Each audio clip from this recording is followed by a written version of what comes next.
To do something interesting today for 420, and that is drugs in war and drugs of war. Um, since the Opium Wars and even before the Opium Wars, both sides have used drugs to enhance or de-stress their troops, to keep morale high and to kind of make super soldiers with drugs. So we're going to start with World War One. Of course, we have mainstream tobacco and alcohol, but we also have cocaine and methane. Of course, alcohol was the most widely used drug of the war. It was rationed actually. Had rum, whiskey. Every nation had them, and even women started to drink the rations, especially with men at war. So they have to go somewhere. Um, British troops had rationed at least 2.5 ounces of rum twice a week, and French troops had a ration of half a litre of cheap table wine daily. That was good. Another alcoholic drink was called Cinder. Absinthe was kind of a distilled, highly alcoholic drink, which was infused with a plant called wormwood. Absinthe was notorious for causing psychopathic breakdowns, which would lead to mass murder. So I guess that's really. It was caused by the wormwood and not by the distilled highly alcohol. Surprisingly, it was popular in France and even got soldiers high. So that's interesting to see. Of course, morphine had to come into play in the early 1800s, first being used in the Civil War as an anesthetic.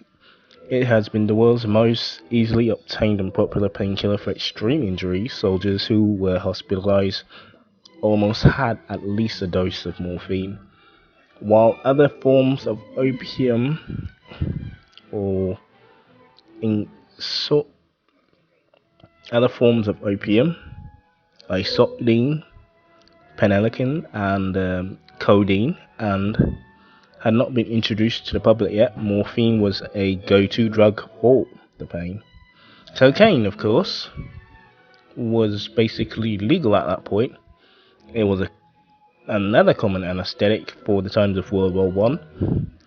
As you can see with the advertisement above, it was too commonly used by the soldiers. Coca-Cola was around this time, and the myth is true that Coca-Cola at least put an ounce of Coke in each glass of Coca-Cola or each bottle. Mainstream, but there was heroin and cocaine packages that could be bought and sold by a loved one for the war. And while they were meant for dealing with pain and getting relief, they were actually more used by soldiers to keep themselves awake. So we basically have cocaine. Weed was in World War One, of course, marijuana, but commonly tobacco and coffee. Coffee was not like this drug, but it was a form of drug to keep you awake, because coffee is indeed a bit of a drug. It has the addictive nature, the after effects, the withdrawal symptoms. So while it may be legal to drink, it was kind of a drug, not like a pharmaceutical. It was like a pharmaceutical drug. So it was not an illegal drug we would consider now, but it was a pharmaceutical drug to keep you awake. Anyway, moving on to World War II. Vigorous with our drugs now. There were smokes, Nazi sex parties, performance enhancing drugs, speed, and dopamine. So when I mean by speed, dopamine, sex parties, and normal smokes, marijuana was becoming a bit more war-centric for relief and stress relief, of course. Speed was used by the Nazis for a bit of a super soldier, high alert, taking more stamina, more durability, basically being a bullet sponge. not feeling bullets. So speed was a very hard drug.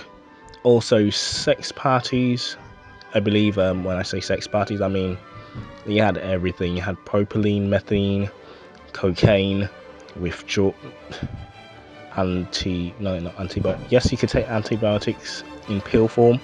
That could get you high. You had heroin, of course, weed, strip clubs.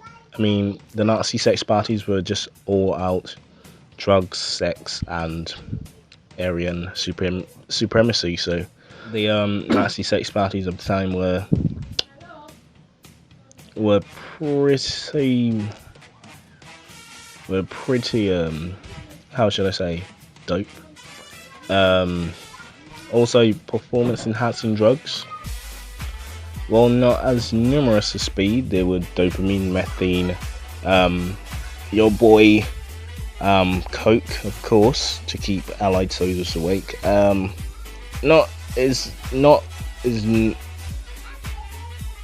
We don't know a lot about the drug use of World War II, but for sure they were smoking more than tobacco in Normandy and Bastogne. So we have a clear idea that drug use was becoming a little bit more risque. So of course there's that. Also, moving on to the bad boy of the scene, Vietnam. Okay, Vietnam, where do I begin? You got your weed, you got your profane, you got your heroin, you got your morphine, you got your dopamine, you have your normal cigarettes, you have bath salts, you have crack, you have cocaine, you have anything you want you can get at the Saigon black market, because the, how should I put it, the regulations and pretty much the whole army at that point was do as thou wilt. So there was no standard dress uniform. In a lot of Vietnam footage, you would see soldiers with no helmet. You would see soldiers with no shirt, rolled up sleeves, sunglasses on, Stetsons on. So Vietnam was part of the culture shock. Oh yeah, can't forget the 70s and not include LSD, of course. But yeah, like I was saying, Vietnam was pretty much part of the Cultural Revolution in America, when all the young children, especially the hippies, were smoking and trying out new drugs and new sex. So the army was swept along in this new wave of sex and drugs. So first you would start with weed, the infamous being known. There were many stories of weed burnings and troops taking home some weed before they actually burned the weed fields, because believe it or not, the Vietnamese used drugs to aid their war effort. Nixon as well, Reagan as well, but really talking about the war on drugs. But Reagan as well used contraband weapons to aid the narcos in Nicaragua, I believe. Something like that. So, saying in Vietnam, part of the Cultural Revolution. So you had weed, then you had many soldiers having heroin. People believe the My Lai massacre was because of drugs and the soldiers being influenced on drugs. So maybe that could be possible, maybe not. Grotesque and gratuitous actions could have been caused by drugs in Vietnam, but we're not too sure yet. Can't be known, but it was known that drugs were pretty well used in Vietnam and other places in the world at that time. So I think that's about it for drugs. Not as well scripted as most of my stuff. Because it's kind of an off-brand topic. It's not like a battle or something historical that took place. It's just stress relief and alertness with the that bad side effect of withdrawal and even addiction and death. So while not being a major part, drugs have snuck its way into the army and proved they're not going anywhere. That's not a drug like a pharmaceutical drug that can give you all the effects of these drugs without withdrawal. Well, over 50% of the soldiers in Vietnam use marijuana. With one man climbing a tree to feed the birds. They're going to be there. Weed, pills, dopamine, methane, crack, cocaine, crystal meth. All those drugs are going to sneak into the army, and all those drugs are going to sneak into countries. So whether we like it or not, drugs are basically here to stay. Even in the future, whether they're legal or illegal, drugs would be there. So hope you enjoy that one. Quick note. So I don't know if you know this. More than likely my Steam friends will know this. I got fired Thursday. So yeah, it's all right. I wasn't really gonna plan to tell anybody, not like that, but I mean, it was I knew since last year, but it was like since last year, and it's all the way up to this point, so it was like meh, maybe not. I was planning to get out anyway, but long story short, I may be able to make at least 2 or 3 videos, but after this month, which April is basically done. So probably like in the middle of May, I will start looking for another job, which should be good. So YouTube might be a little bit better. The last money I get to use would be buying a mic, and then after then it would just be surviving on what I have left. So hopefully the videos would improve, and maybe I could even do YouTube as a job. But until that day, we'll just have to see what's going on. Either way, I was gonna do a separate video for this, but might as well put it in this video one time, because I was gonna play Into the Gungeon with all my fire weapons, like you're fired. So you know, the joke's funny. I don't think it was like super funny, but I mean, it was gonna be kind of cute. Anyway, I think that's about it. That's the whole video. Kind of wibbly wobbly, like my mind was on like some high or something, which could potentially be part of the video. Who knows? I could be high right now. No, I don't do drugs. Say no to drugs, kids. DARE. Dare to don't do drugs, please. Anyway, no substance abuse. I hope you learned something. This video is 15 minutes long. I don't know how I got editing to be 15 minutes long. But just to recap, we had drugs since the beginning. We had the opium wars, we had the war in Afghanistan, which used pills. World War I was tobacco, World War II was speed, Vietnam War was everything from marijuana to heroin. The Iraq War was crystal meth got in there somehow. I don't know how it did, but it got in there. And basically that's all the drugs that has been in the army thus far. There has been more, let's check. So we have alcohol for the Napoleonic Wars. We have opium for the first and second opium wars, of course.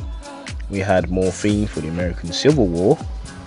We have THC mushrooms for the Anglo-Zulu War, used by the Zulus, of course. We have the tobacco of World War I.